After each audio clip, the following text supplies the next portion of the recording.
So thinking of that customer focus, that incredible customer focus that Zappos has, what's your favorite story from Zappos that encompasses that insane customer focus? Oh, there's so many stories. Um, I think back to my first 4 weeks or 3 weeks of training at Zappos. And you get plugged in to listen to an experienced call center rep. And that's part of the way that they teach you the empowerment part of the autonomous part of that job is that you get to do what you feel is right. The only way you can teach empowerment is to show people that it's real. So you get plugged in and you're listening to calls. And sometimes it's, hey, I got this shoe in a size 9. I need to get it in a 9.5. They process the exchange. They're very pleasant, but there's nothing that just makes you go, okay, that was really cool. And then we got a call, and it was a mother calling for her younger son, and he was looking for a specific hoodie. And this hoodie, when you pulled the hood up, I think it had like a dinosaur or something on it. It was her eldest son's favorite hoodie, favorite sweater, and he had passed away, and she was looking for one for her younger son. Don't cry now, James. It's okay. So, I'm not crying. You're crying. Almost over here. So the representative found out that the item had been out of stock. It had been discontinued. There was no way that we could sell her one from Zappos. But that's the great thing is it wasn't this idea of customer service isn't make sure you sell them something from Zappos. She went and she looked on other websites. She was able to find, I don't even know what website that happened to have one left in the right size of this perfect sweater, and was able to tell the lady, we don't have it for you here at Zappos, but here's where it is. You can go get it from these guys.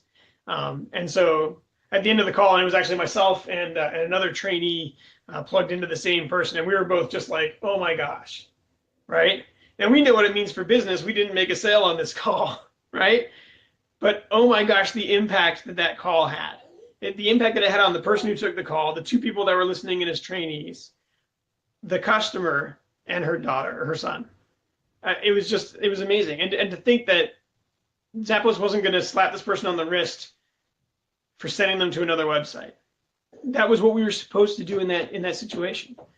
The idea was make sure they get what they're looking for. And in this case, there's so much more tied into what they're looking for. It's not just the perfect dress for that school dance. In this case, it was something to remember your older brother by. That story is never going to leave.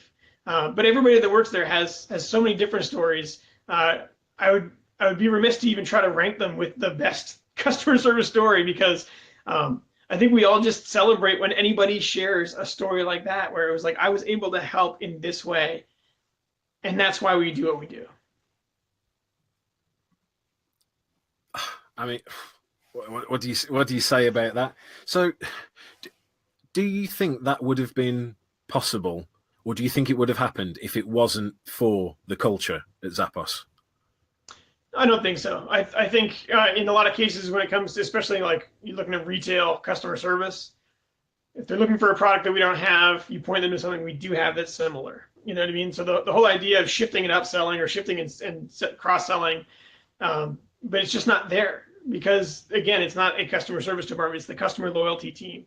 And I can guarantee that wherever we sent that lady to find that hoodie, the next time she needs anything, she's also going to be like, oh my gosh, that person at Zappos was so helpful. So it doesn't matter that she went to this other website to find that product.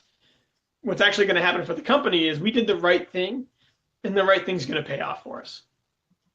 Yeah, definitely. And again, it does come down to that interaction being an investment in the relationship with the customer, not a cost to the business. If you want to learn the tools, the techniques, the mindsets, and the methodologies that Zappos and some of the world's other most customer-centric companies are using, then make sure to join me in Orlando on the 26th of March and become an accredited customer experience master.